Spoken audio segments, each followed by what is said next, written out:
Love is patient. Love is kind. The verse that saved a marriage from one Bible verse.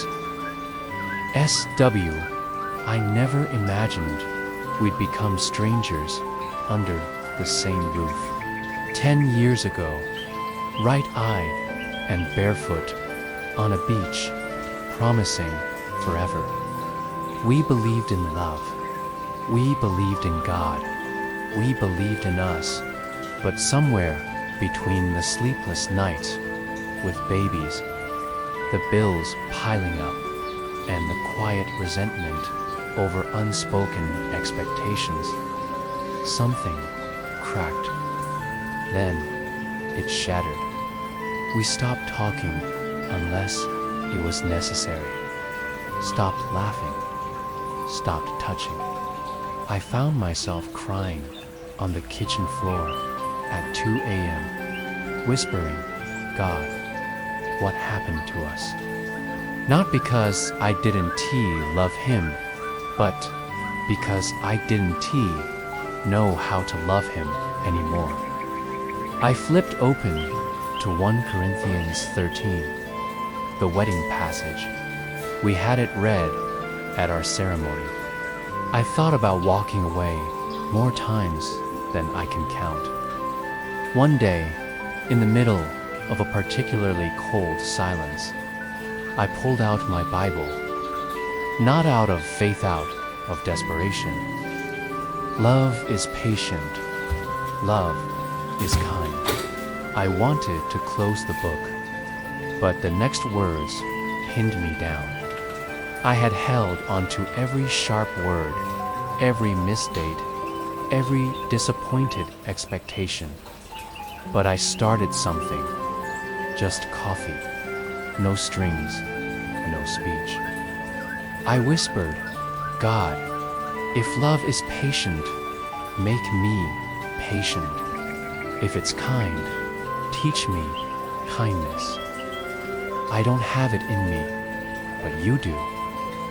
He reached over, grabbed my hand, and said, thank you for not giving up on me. It does not envy.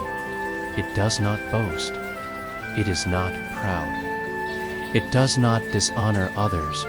It is not self-seeking.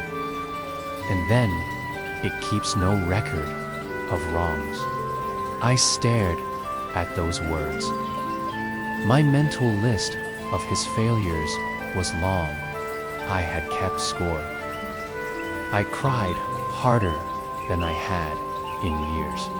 Love is more than romance, it's sacrifice, surrender, and divine strength. That night, I didn't fix anything. Every day before I stepped out, I read it like a vow. The next morning, I made him coffee. We started praying together, upward at first, then more freely. We began relearning each other's hearts.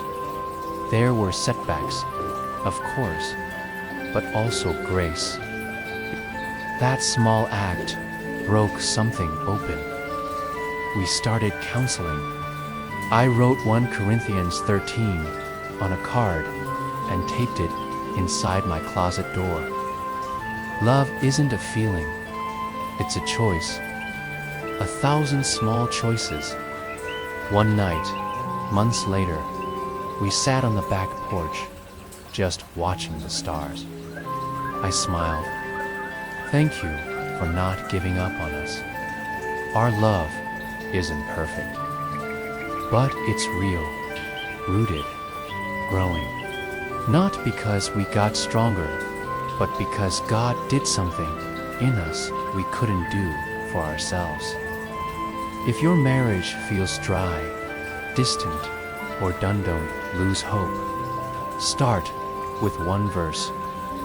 Let 1 Corinthians 13 be your roadmap. Share and comment this if you believe God still writes the best stories.